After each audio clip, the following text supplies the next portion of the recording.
Aşıkım, gəm düştü gözündən. Elə bil bu dünya cəm düştü gözündən. Yenə damla damla nəm düştü gözündən. Səssizcə bir gecə xəlvət. Məndə var xatirə, onu saxladım mən. Qürurumu əymədim, dərd ayaqladım mən. Var bir qəşəklimiz, onu saxladım mən. Olsa da içimdə nifrət. Gecələr bənzəyir gözünün rənginə. Qula həsrət qalıb telefon zənginə. Yoxluğun aşıqı alıb öz cənginə. Bu nə tənhalıq, bu nə həsrət. Səni sənsiz anı düşünürəm hər an. Qədrimi bilmədin, aldı sənən zaman. Yolunda qalmışam, bir xəbər, bir güman. Səni görmək yola qismət.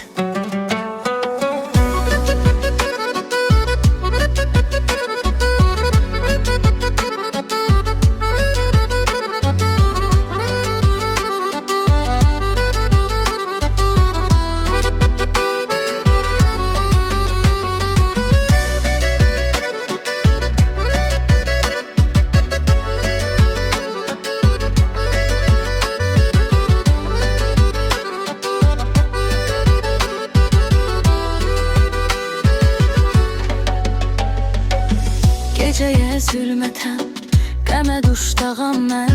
Gəl danış dərdini, sənə ortağam mən. Payıza tuş gələn, kimsəsiz bağam mən.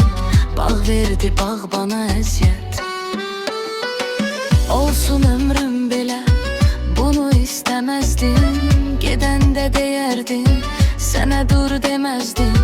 Qararın qəfildən, bunu gözləməzdim. Edəsən eşqə xəyanət. Sənə saftı sevgi, bunu danmadım yar. Bezmədim nazından, mən usanmadım yar. Sevdim səni sozsuz, heç utanmadım yar. Çəkirəm indi xəcalət. Hardasan, kimləsən, xəbərim olmadı. Mənim səndən ayrı kədərim olmadı.